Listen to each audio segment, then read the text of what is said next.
பெரிய பிரச்சனை உனக்கு நடந்திருக்குன்னு மட்டும் தெரியுது. அது என்னன்னு என்கிட்ட சொல்றதுல உனக்கு என்னமா தயக்கம்? சொல்லு சக்தி. அனிதா அம்மா என்னை வீட்டை விட்டு வெளியில போக சொல்லிட்டாங்கய்யா.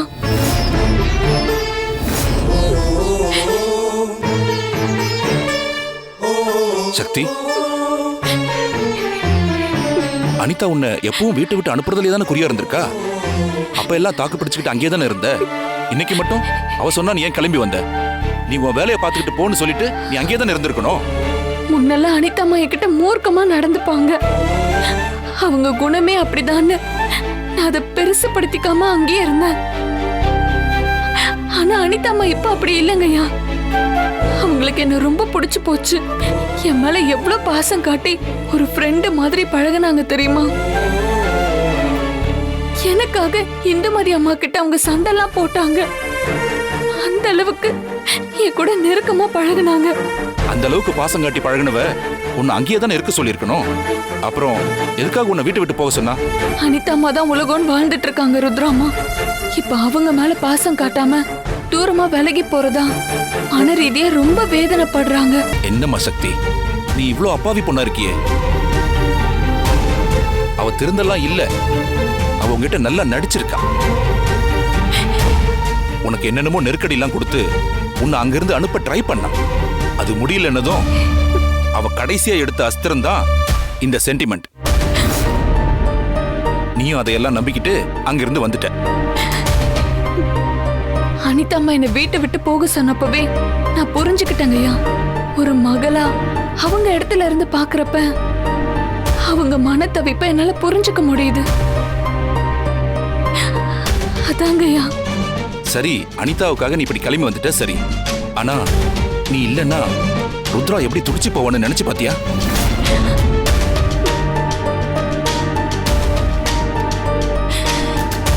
நான் உங்ககிட்ட கோயில்ல வச்சு என்ன சொன்னேன்? அங்க என்ன நடந்தாலும் எக்காரணத்தை கொண்டும் நீ ருத்ராவை விட்டு பிரிஞ்சு வந்துடக்கூடாதுன்னு உங்ககிட்ட சத்தியம் வாங்கணும்ல. அது உனக்கு மறந்து போச்சா? அதை எப்படிங்கய்யா நான் மறப்பேன்? அப்படின்னா நீ அங்க இருந்து வந்திருக்க கூடாது இல்லம்மா. அப்படியே வரதா இருந்தாலும் நீ என்ன பாக்குறதுக்கு ரெஸ்டாரண்ட்டுக்கு தானே வந்திருக்கணும். இல்ல நீ எனக்கு ஒரு ஃபோன் பண்ணியாவது சொல்லிருக்கணும்ல. இந்த நேரத்துல இப்படி வந்து உட்கார்ந்துருக்க. உன்னை இந்த கோலத்துல பார்த்ததும் அப்படியே என் இதயம் நின்னு போற மாதிரி ஆயிடுச்சுமா. நீ திரும்பவும் அங்க போகணும். என்ன சக்தி? நான் திரும்ப அங்க போனா அனிதா அம்மா பழைய மாதிரி திரும்ப என் மேல கோவப்படுவாங்கய்யா. அவ கோவப்பட்டா பதிலுக்கு நீயும் கோவப்படு. அவ உன்னை அடிக்க வந்தா பதிலுக்கு நீயும் அடி. நீ அப்படி நடந்துகிட்டா ருத்ரா உன் மேல கோவப்பட மாட்டாமா, சந்தோஷம் தான் படுவா. அனிதாவும் இந்துமதியும் என்ன பண்ணாலும் நீ பொறுத்துக்கிட்டு போறங்கிறதுனாலதான் அவங்க இப்படி எல்லாம் பண்ணிட்டு இருக்காங்க. அவங்களுக்கு உன் மேல பயம் வர்ற மாதிரி நடந்துக்க சக்தி. அப்பதான் உன் பக்கத்திலேயே அவங்க வரமாட்டாங்க. உனக்கு ருத்ரா மட்டும்தான் முக்கியம், அவங்க யாருமே கிடையாது. உனக்கு பக்க பலமா நானும் ருத்ராவும் இருப்போம். நீ யாருக்கும் பயப்படாத.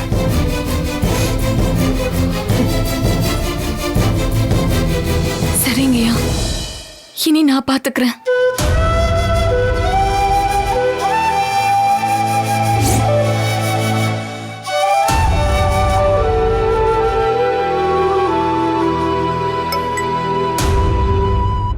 சொல்லுங்க ஐயா. என்னம்மா சக்தி, நல்லபடியா வீட்டுக்கு போயிட்டியா? வந்துட்டேங்க ஐயா. ஆமா, ருத்ரா என்ன சொன்னா? எங்க போயிருந்தான்னு விசாரிச்சாங்க. நான் அனிதா அம்மாவை பத்தி எதுவும் சொல்லிக்காம குலசாமி கோயில்ல கொடுத்து அனுப்புன பொருட்கள் எல்லாம் கடல்ல போட்டுட்டு அப்படியே சாமி கும்பிட்டுட்டு வரேன்னு சொன்னாங்க ஐயா. நல்ல வேலை, அந்த பரிகார பொருள்களை நீ கையோட எடுத்துட்டு வந்ததுனால ருத்ரா கிட்ட நீ சொன்னது பொய் இல்லைன்னு ஆயிடுச்சு. நீ திரும்பவும் வீட்டுக்கு போனதுனால அனிதா உங்ககிட்ட சண்டை போட்டாளா? ஆமாங்க ஐயா, அப்படியே கோவத்துல பொங்கி தள்ளிட்டாங்க. கூடவே இந்துமதி அம்மாவும் சேர்ந்துக்கிட்டாங்க. நீங்க சொன்ன மாதிரியே மனசுல தைரியத்தை வர வச்சுக்கிட்டு நானும் பதிலுக்கு அவங்கள எதிர்த்து பேசி வாய அடைச்சிட்டேன். அதாங்கய்யா மனசுக்கு ரொம்ப கஷ்டமா இருக்கு. இதுக்காக நீ ஏன் தேவையில்லாம கஷ்டப்படுற? நீ நல்ல காரியம் தாமா பண்ணிருக்க. அவங்க ரெண்டு பேரும் உங்ககிட்ட என்ன பிரச்சனை பண்ணாலும் நீ இதே மாதிரி துணிச்சலா பேசு, இறங்கி மட்டும் போயிடாத. நான் திரும்பவும் சொல்றேன், உனக்கு ருத்ரா மட்டும்தான் முக்கியம், புரிஞ்சதா? சரிங்கய்யா. சரிம்மா, இங்க பாரு, நீ எதை பத்தியும் கவலைப்படாம உன் வேலையை மட்டும் பாரு. நான் அப்புறம் கூப்பிடுறேன். வச்சிட்டுமா? வீட்டை விட்டு போனவ எவ்வளவு துணிச்சல திரும்ப வந்திருக்கான்னு பாத்தீங்களா? என்னால அது தாங்கிக்கவே முடியல அத்தை. நீ இன்னைக்குதான் அவளோட துணிச்சலை பாக்குற. அவ என்னைக்கும் மாறிட்டா மருமகளே. இன்னும் கொஞ்ச நாள் போச்சுன்னா அவ நம்மள கை நீட்டி அடிச்சாலும் ஆச்சரியப்படுறதுக்கு இல்ல. அவளை இப்படியே சும்மா விட்டுறக்கூடாது அத்தை. நீங்க சொன்ன மாதிரி அது நமக்கு பெரிய ஆபத்தா தான் போய் முடியும். அப்படியே அவளை உயிரோட கொளுத்தே சாம்பல் ஆக்கிடணும். அப்படியெல்லாம் கொன்னா உன் அம்மா உன்னை ஜாமீன்ல கூட எடுக்க மாட்டாங்கன்னு அந்த வேலைக்காரி உன்கிட்ட சொன்னதை நீ மறந்துட்டியா? அவளை கொன்னா உண்மையிலே அதான் நடக்கும். அவ நம்ம கிட்ட இப்படி திமிரா பேசுறதுக்கு காரணமே ருத்ரா தான். அத முதல்ல புரிஞ்சுக்கோ. அவ அந்த வேலைக்காரிய தலையில தூக்கி வச்சுக்கிட்டு ஆடுறதுனாலதான் புள்ள பூச்சி மாதிரி அவ நம்மளுக்கு குடைச்சல் கொடுத்துக்கிட்டே இருக்கா. அவளை பத்தி நீங்க என்ன சொன்னாலும் மம்மி தான் அதை புரிஞ்சுக்க மாட்டாங்களே. அவங்க எப்பவும் அந்த வேலைக்காரி பக்கம் தானே நிக்கிறாங்க. அந்த எண்ணத்துல இருந்து உன் அம்மாவை மாத்த முடியாதுன்னு எனக்கு நல்லா தெரியும் மருமகளே. இப்போ அத்தை ஒரு ஐடியா சொல்றேன், கேக்குறியா? என்ன? ருத்ராவோட இடத்துக்கு நீ வரணும் மருமகளே. ருத்ராவோட அதிகாரம் மொத்தமும் உன் கைக்கு வரணும். அப்படி வந்துருச்சுன்னா ருத்ரா நீ சொல்றத கூட கேட்டுதானே ஆகணும். ருத்ராவே நீ சொல்றத கேக்குறப்போ அந்த வேலைக்காரியில உனக்கு கொசு மாதிரி அவளை அப்படியே நசுக்கி ஒண்ணு இல்லாம பண்ணிரலாம். உன் நல்லதுக்காக தான் சொல்றேன். நீ என்ன சொல்ற? நீங்க சொல்ற யோசனை நல்லாதான் இருக்கு. ஆனா மம்மி கிட்ட இருந்து மொத்த அதிகாரத்தையும் நான் எப்படி என் கைக்கு கொண்டு வர முடியும்? கொஞ்சம் கொஞ்சமா தான் உன் கண்ட்ரோலுக்கு எடுத்துட்டு வரணும். ருத்ராவோட இடத்துக்கு நீ வந்தாதான் இந்த வீட்டோட தலையெழுத்தே மாத்த முடியும். இல்லனா அந்த வேலைக்காரி தான் நம்மள அதிகாரம் பண்ணிட்டு இருப்பா. சரிங்க அத்தை, நானும் இது சம்பந்தமா யோசிக்கிறேன். நல்லா யோசி மருமகளே. உனக்கு பக்கபலமா இந்த அத்தை இருக்க. நீ எதுக்குமே கவலைப்படாத, சரியா?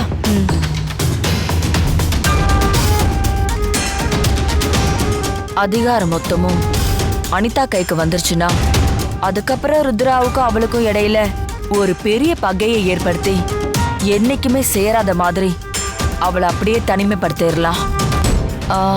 ருத்ராவை ஓரம் கட்டி உட்கார வச்சுட்டோன்னா அதுக்கப்புறம் அனிதாவை கம்பெனி விஷயத்தை கவனிக்க சொல்லிட்டு இந்த வீட்டோட அதிகாரத்தை நம்ம கட்டுப்பாட்டுல வச்சுக்கலாம்.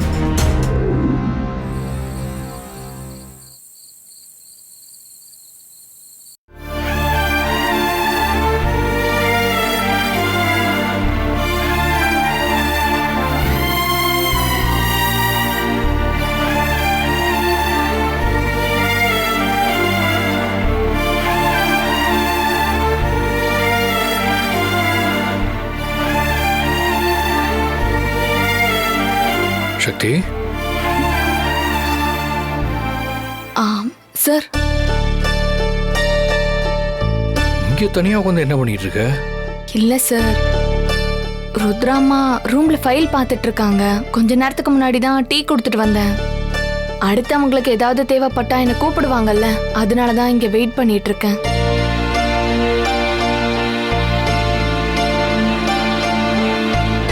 என்ன சார் அப்படி பாக்குறீங்க? இல்ல, அத்தை மேல இவ்ளோ கேர் எடுக்கிற சக்திங்கிற பொண்ணு எதுக்காக நேத்து நைட்டு வீட்டை விட்டு போனான்னு தான் பாக்குறேன்.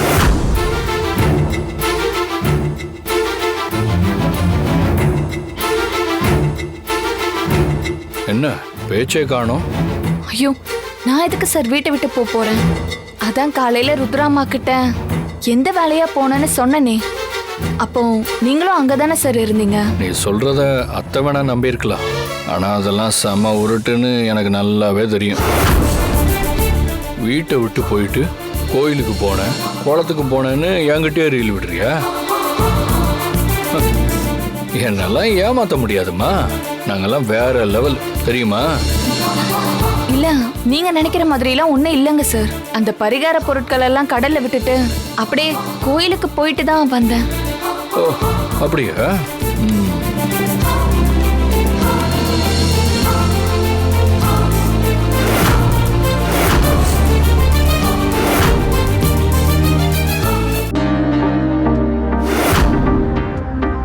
என்ன பாக்குற?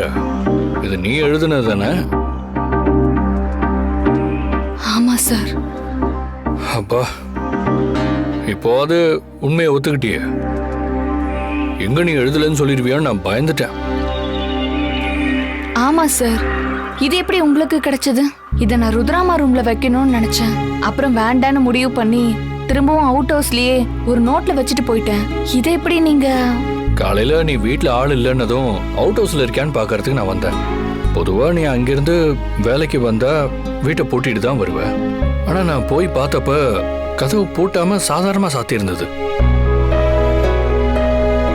அப்பவே எனக்கு டவுட் வந்துச்சு.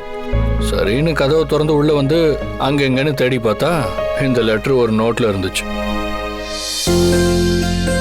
அத்தை கிட்ட இந்த லெட்டரை காமிச்சா அவங்க மனசு உடைஞ்சு போயிடுவாங்க தான் நான் காட்டல. நல்ல வேளை யாரும் இல்லாத நேரத்துல வீட்டுக்குள்ள வந்து ஒரு காரணத்தை சொல்லி சமாளிச்சிட்டேன். இப்படி எங்களெல்லாம் ஒரேடியா தவிக்க விட்டுட்டு போகணும்னு நினைச்சா எப்படிமா? கடவுள் உன்னை திரும்பவும் இங்கேயே கூட்டிட்டு வந்து விட்டுட்டாரு பாத்தியா? என்னை விட்டு உன்னால எங்கேயும் போக முடியாது.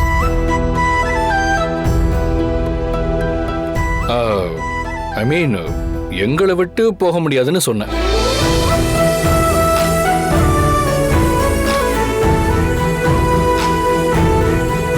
சிவானா, சக்தி அக்கா மேல உங்களுக்கு லவ் இருக்கிறத நான் கண்டுபிடிச்சிட்டேன். நானும் அவங்க அண்ணனை தான் லவ் பண்றேன். அப்போ நம்ம 2 பேரும் இப்போ ஒரே கட்சி ஆயிட்டோம். ஓகே ஓகே, இதான் வேணும். சக்தி, உன்ன மாதிரியே உன் கையெழுத்தும் அழகா இருக்கு. ஆனா தலையெழுத்து சரியில்லையே.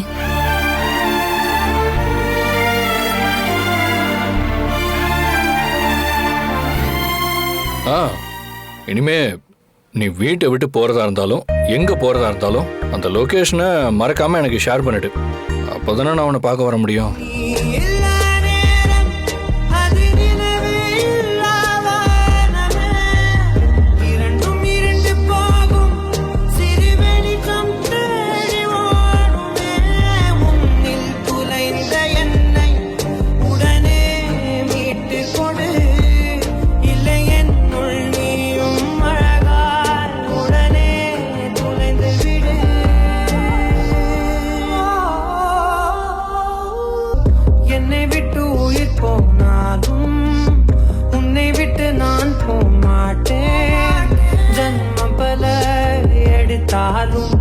உன்னை யாருக்கும் தரமாட்டேன்.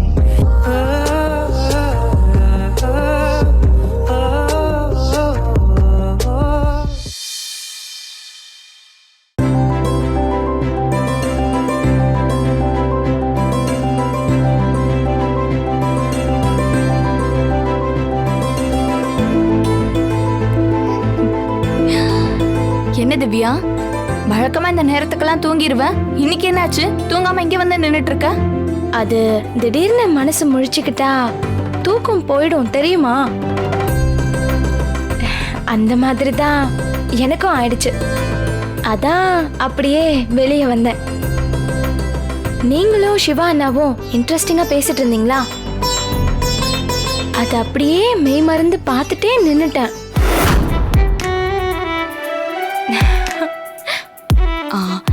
நீ சொன்ன மாதிரி நாங்க ஒன்னும் இன்ட்ரெஸ்டிங்காலாம் பேசிட்டு இருக்கல.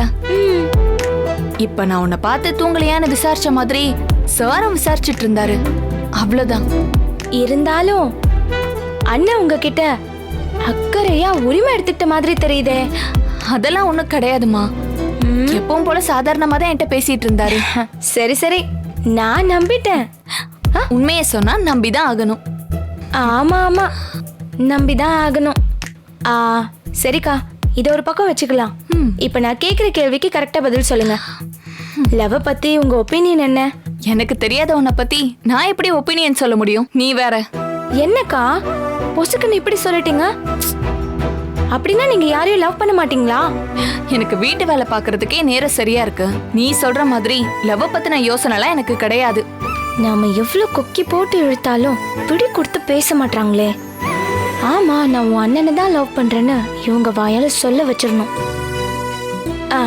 சரிக்கா, இப்ப உங்களுக்கு லவ் பத்தின யோசனை இல்லைன்னு வச்சுக்கோங்க. ஃபியூச்சர்ல என் அண்ணனை மாதிரி ஒருத்தரை உங்க மனசுக்கு பிடிச்சு போச்சுன்னா அவரை நீங்க லவ் பண்ணுவீங்களா மாட்டீங்களா?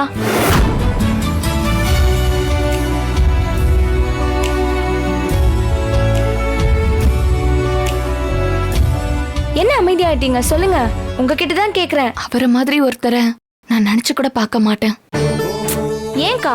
என் தகுதிக்கு மேல இருக்கிற ஒருத்தரை நான் எப்படி லவ் பண்ண முடியும்? அதுக்கு எனக்கு என்ன அருகதை இருக்கு? ஏன் சக்தி அக்கா அப்படிலாம் யோசிக்கிறீங்க? ஜாதி, மதம், ஃபினான்ஷியல் ஸ்டேட்டஸ் இப்படி எதையுமே பார்க்காம மனசை மட்டும் பார்த்து வர்றது தானேக்கா காதல். நம்மளுக்கு ஒருத்தரை மனசுக்கு பிடிச்சு போச்சுன்னா அந்த அவங்களையே வாழ்க்கை துணையா ஏத்துக்கிறது தானே சரியா இருக்கும். தகுதிக்கு மேல இருக்காங்க இல்ல கீழே இருக்காங்கன்னு சொல்லி விலகி போறது எப்படிக்கா சரியா இருக்கும்? வாழ்க்கையில மேல்நிலையில இருக்கிறவங்க என்ன வேணாலும் சொல்லலாம். என்ன மாதிரி ஒரு கீழ்நிலையில இருக்கிற பொண்ணுக்கு எது சரியா வரும் எது சரியா வராதுன்னு எல்லாத்தையும் யோசிக்கணும்ல. சரிக்கா, இப்ப நான் உங்க அண்ணன் அருணன் லவ் பண்ணி உங்க வீட்டுக்கு மருமகளா வந்தா என்னை ஏத்துப்பீங்களா மாட்டீங்களா?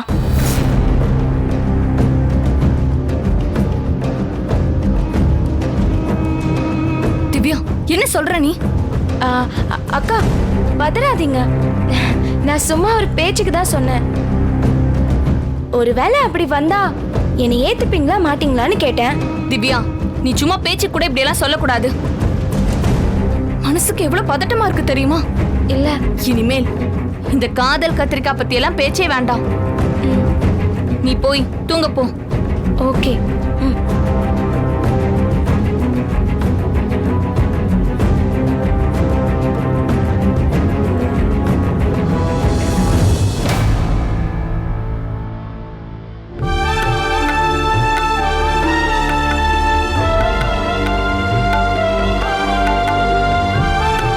நான் என்னைக்கா இருந்தாலும் உங்க வீட்டு மருமக தான். அதே மாதிரி நீங்களும் எங்க வீட்டு மருமகளா தான் வருவீங்க. ஏன்னா எங்க சிவா நான் மனசுல நீங்க தான் இருக்கீங்க.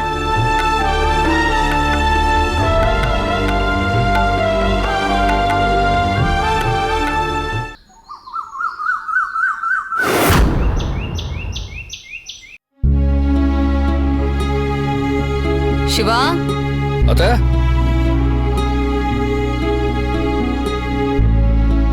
ரெடியா? நான் ரெடி அத்த. தேவையான டாக்குமெண்ட்ஸ் எல்லாம் எடுத்துக்கிட்டியா? எடுத்துக்கிட்டேன் அத்த. சிவா, இன்னைக்கு நாம ஏலத்துல எடுக்க போற அந்த லேண்ட் நமக்கு ரொம்ப முக்கியம் சிவா. நாம ஆரம்பிக்க போற புது ப்ராஜெக்டுக்காக அந்த லேண்டை சரவுண்ட் பண்ணி 300 கோடி இன்வெஸ்ட் பண்ணிருக்கோம். இவ்ளோ நாளும் அந்த ஒரு இடம் தான் நம்ம கைக்கு வரதுல பிரச்சனையா இருந்துச்சு. பட் காட் கிரேஸ் இப்ப அது ஏலத்துக்கு வந்துருச்சு. அட் எனி காஸ்ட் இன்னைக்கு அந்த லேண்டை நாம ஏலத்துல எடுத்தே ஆகணும். நீங்க எதுக்கும் கவலைப்படாதீங்க அத்த. நம்மளை தவிர வேற யாரும் அந்த லேண்டை ஏலத்துக்கு எடுக்க மாட்டாங்க. அதுக்கான எல்லா ஏற்பாடையும் நான் நேத்தே பண்ணிட்டேன். எப்படி? அந்த இடத்த ஏலம் எடுக்கிறதுக்கு யார் யார் கலந்துக்கிறாங்கிற லிஸ்ட்டை வாங்கி அவங்க எல்லார்கிட்டையும் அந்த இடம் நமக்கு எவ்வளவு முக்கியங்கிற விஷயத்த நான் புரிய வச்சேன். அவங்களும் சரின்னு ஒத்துக்கிட்டாங்க. சும்மா ஃபார்மாலிட்டிக்கு வந்து கலந்துப்பாங்களே தவிர நம்மளை மீறி ஏலம் கேட்க மாட்டாங்க. அதனால நமக்கு எந்த ப்ராப்ளமும் இல்லாத. Good job Shiva. ஆனா அந்த சப்தகிரி மட்டும்தான் நமக்கு போட்டியா இருப்பார் அத்த. அது தெரிஞ்ச கதை தானே. அந்த லேண்டுக்குன்னு ஒரு வேல்யூ இருக்குல்ல, அதை மீறி போற மாதிரி ஏலத்தை அவன் ஏத்தி விடுவான். அதனால நமக்கு சில crores லாஸ் ஆகும். பாத்துக்கலாம். வா.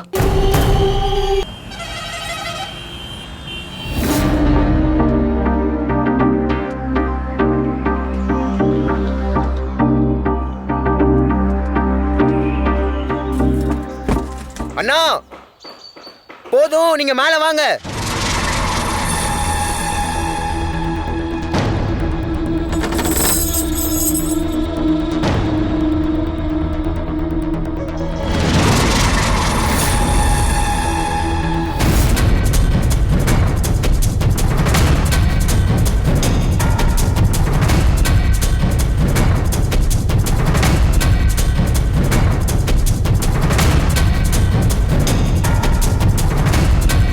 அந்த மீட்டிங் எப்போ வச்சுக்கலான்னு நான் வந்ததுக்கு அப்புறம் முடிவு பண்ணிக்கிறேன். இப்போ எனக்கு வேண்டியது கோர்ட் ஸ்டே ஆர்டர். அது என்ன கண்டிஷன்ல இருக்கு? சரி, அது சம்பந்தமா நான் லாயர் கிட்ட பேசிக்கிறேன். I'll call you back. Hello lawyer sir, stay order கிடைச்சதா இல்லையா? Thank God. அம்மா அம்மா மேல பாருங்க அம்மா அம்மா அம்மா மேல பாருங்க அம்மா